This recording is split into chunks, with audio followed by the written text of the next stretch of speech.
Here,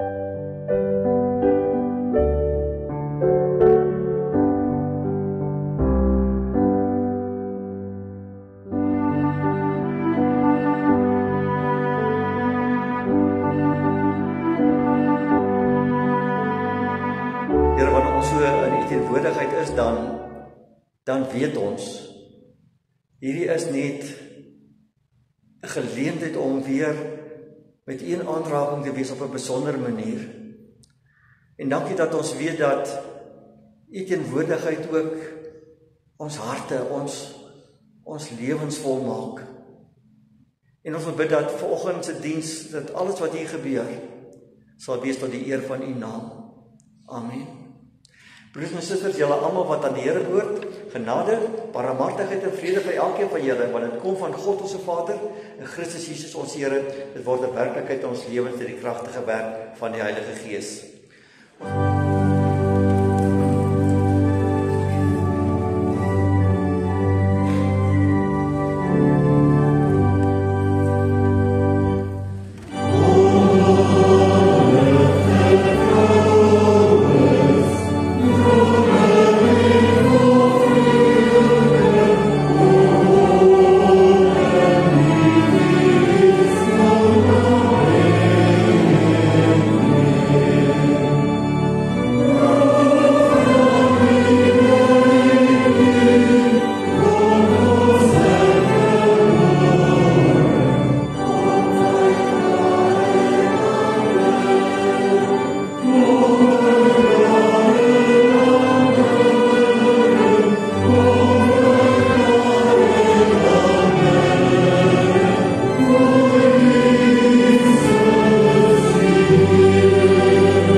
En die enkele vers kom uit Galasiërs 4 vanaf vers 4 wat sê, toe die volheid van die tyd gekom het, het God sy seun gestuur.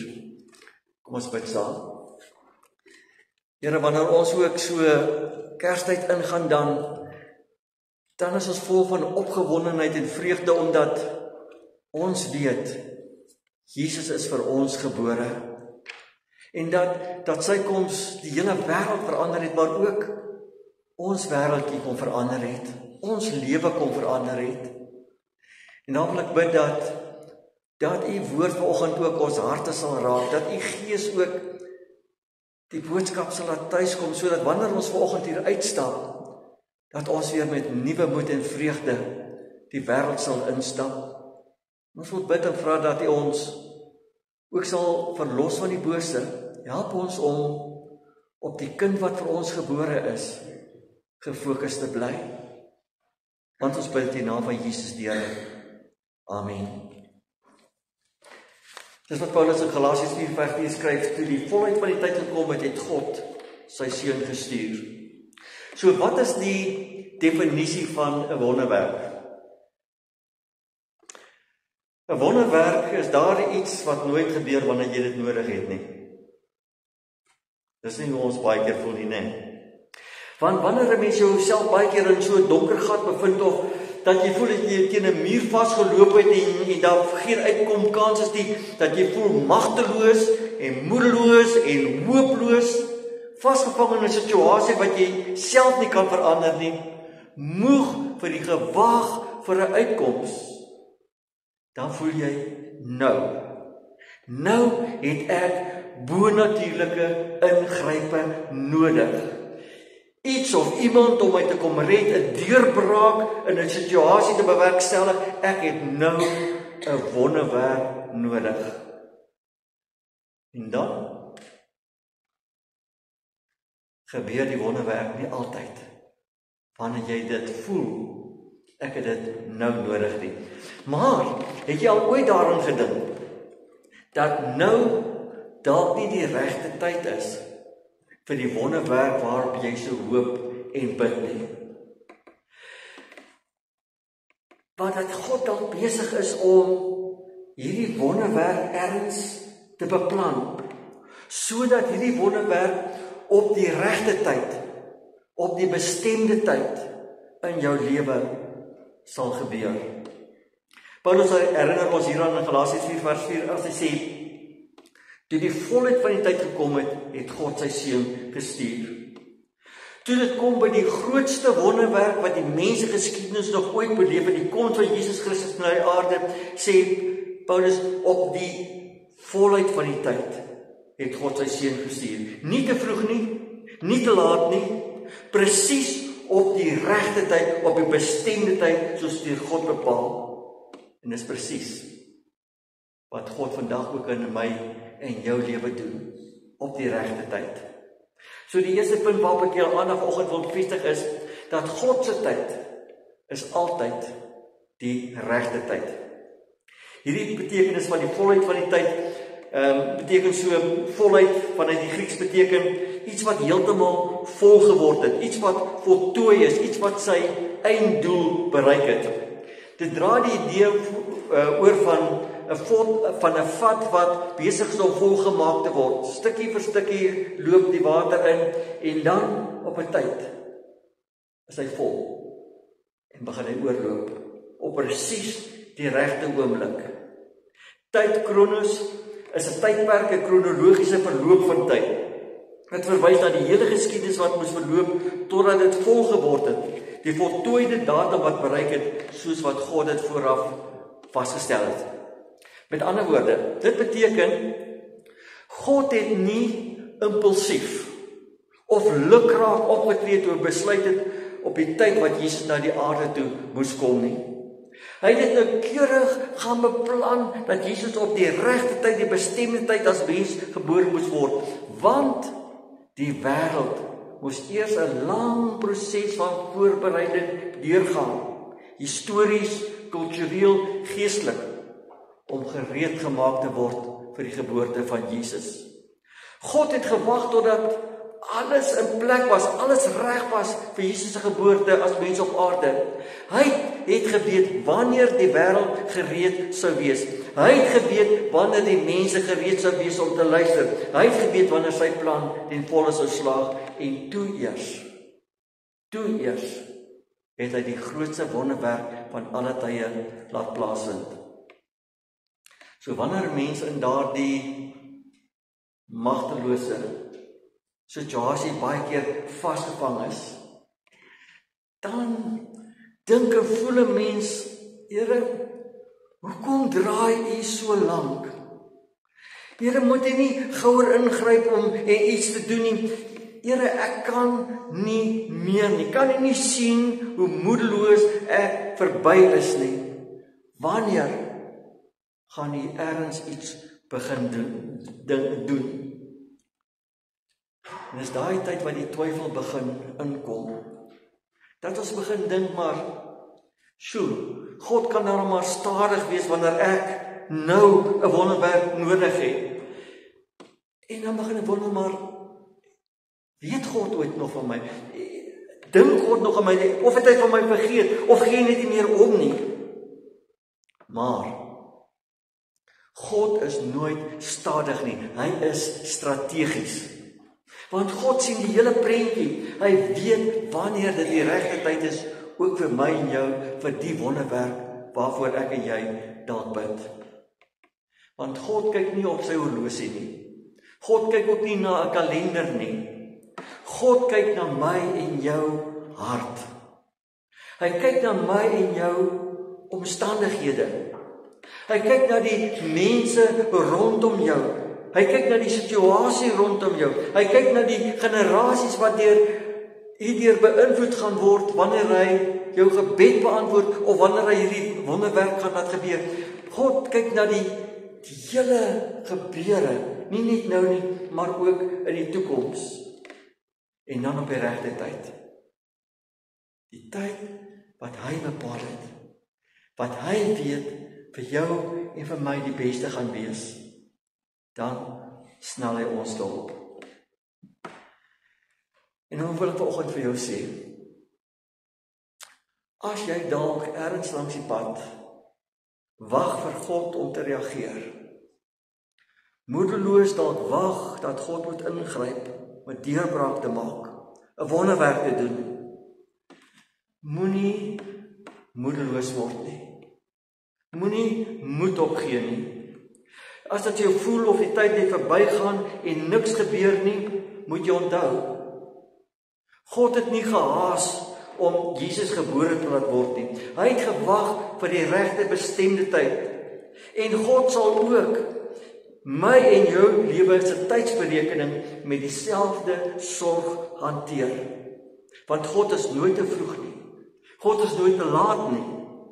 God is altyd reg op tyd. En dit bring ons by die tweede punt. En dit is dalk ook belangrik om hierdie punt ergens vas te knoop. Terwyl ons wag, werk God stil agter die skerms. Terwyl die wêreld vir die koms van Jesus gewag het, het God hard agter die skerms aan sy beplanning vir Jesus se koms na die aarde gewerk. En daar moes 'n groot klomp beplanning gedoen word voordat Jesus gebore kon word, voordat hierdie wonderwerk kon plaasvind. Eerstens, die wêreld moes kultureel gereed gewees het. Daar moes 'n gemeenskaplike taal gewees het sodat die evangelie maklik wêreldwyd versprei kon word. En in die tyd wat Jesus gebore is, was Grieks die taal wat oor die wêreld, die bekende wêreld van daai tyd gepraat is. En daarbey moes die wêreld ook polities gereed wees. Dit was die tyd van die Pax Romana. Dis die tyd wat die Romeine al hierdie paaie gebou het, wet en orde gehandhaaf het, daar 'n stabiele regering was, en dit het alles meegewerk dat Paulus sy sendingreise kon onderneem sonder om daardeur benadeel te word. En daar moes 'n geestelike honger wees na die koms van die Messias.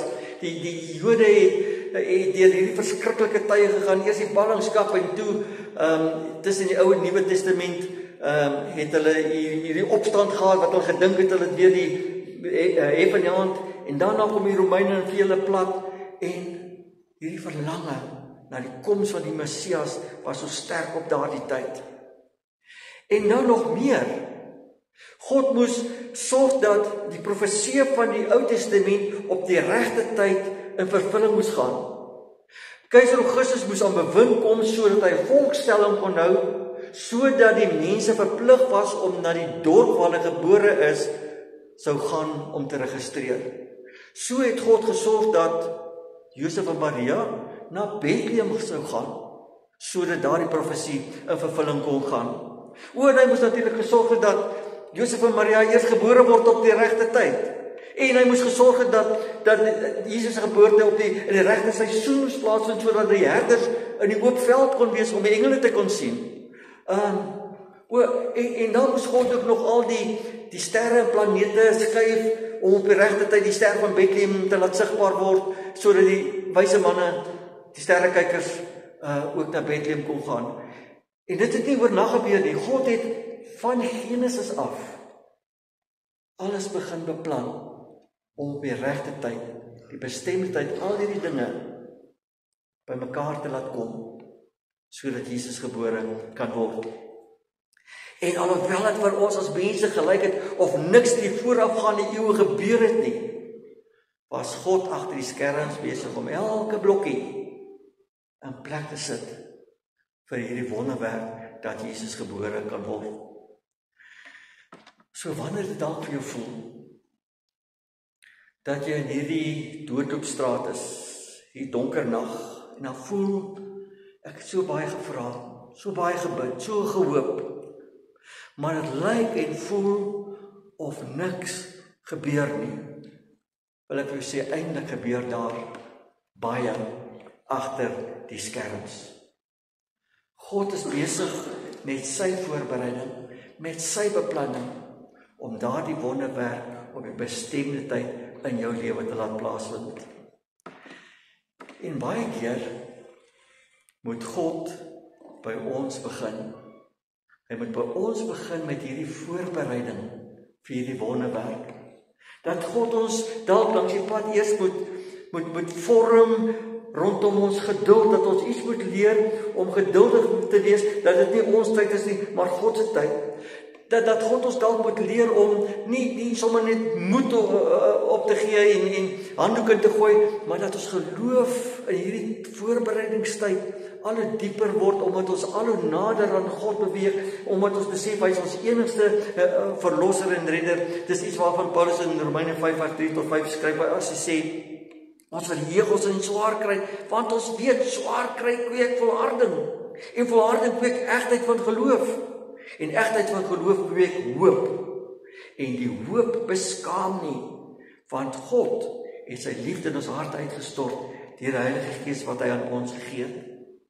God is dalk besig in hierdie voorbereidingstyd vir die wonderwerk wat hy wil laat gebeur, om my en jou eers te vorm om reg te wees vir die ontvangs van daardie wonderwerk. En baie keer moet God ook eers die regte mense op die regte tyd oor ons pad stuur, sodat ons op daardie tydstip antwoord op gebed kan hê. En om daardie mense te skuif om ons paai te kruis, moet hy baie keer baie blokkies rondskuiwe om ons met mekaar uit te bring. Of dat God baie keer omstandighede moet rondskuiwe, deure op bepaalde tye moet oopmaak, maar dat hy ook soms deure op bepaalde tye moet toemaak om ons te beskerm, en dan voel ons maar, wat doen die Here? Ons het so gehoop vir oop deure, hy maak hy die deure in ons gesig toe. Maar eintlik is God besig om al sy blokkies op plek te kry, jou voor te berei vir die tyd wat hy jou gebed gaan beantwoord. Daarom sê Paulus in 2 Korintiërs 6:2, op die regte tyd, sê God, het ek jou gebede verhoor, en op die dag van redding het ek jou gehelp. Of soos die boodskapvertaling sê, op presies die regte oomblik het ek jou hulpkreet gehoor.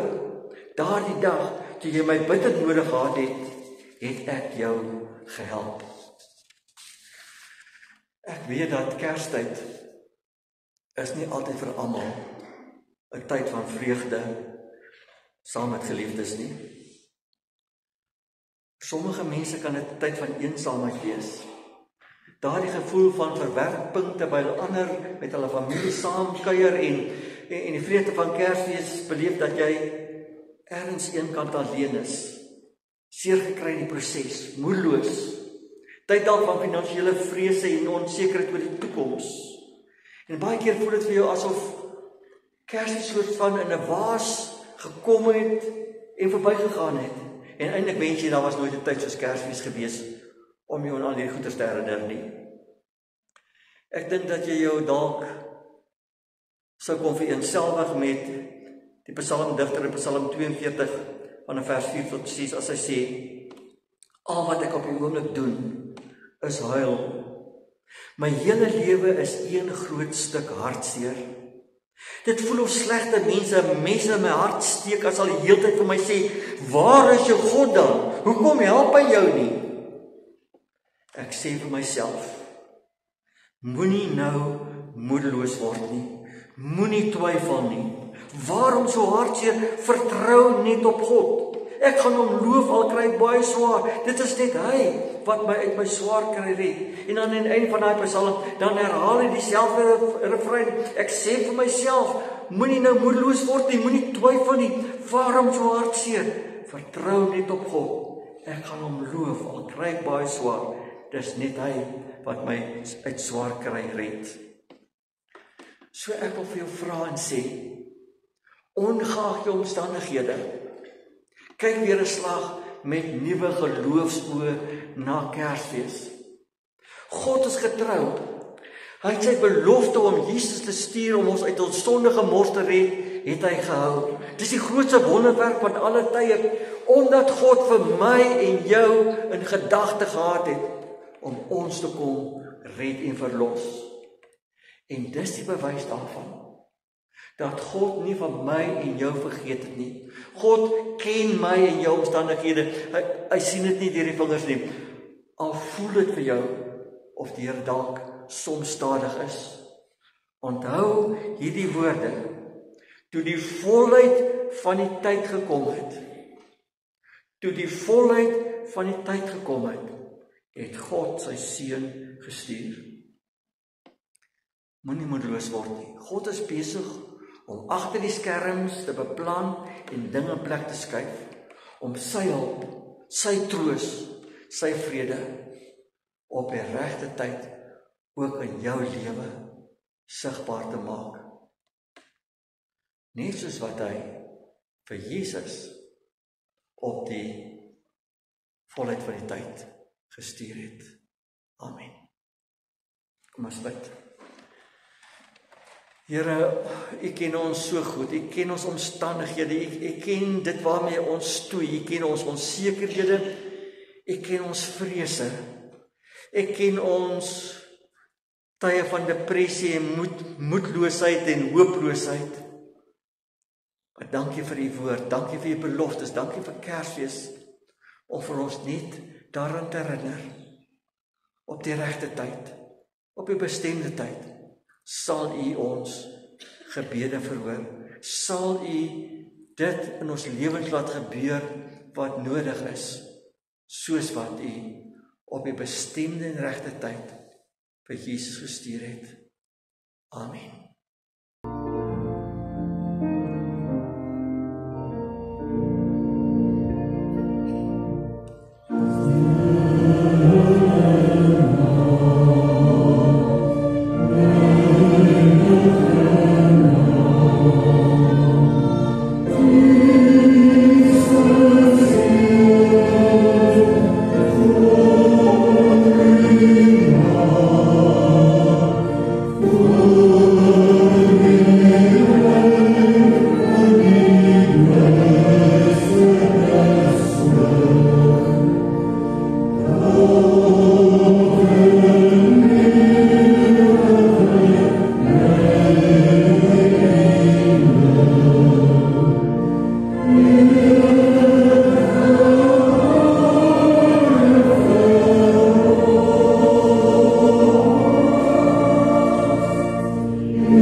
Gemeente, ontvang die seën van die Here en gaan huis toe by die vrede van God. Want die Here sal julle seën en julle beskerm. Die Here sal tot julle redding verskyn en julle genadig wees. Die Here sal julle gebede verhoor en aan julle vrede gee. Amen.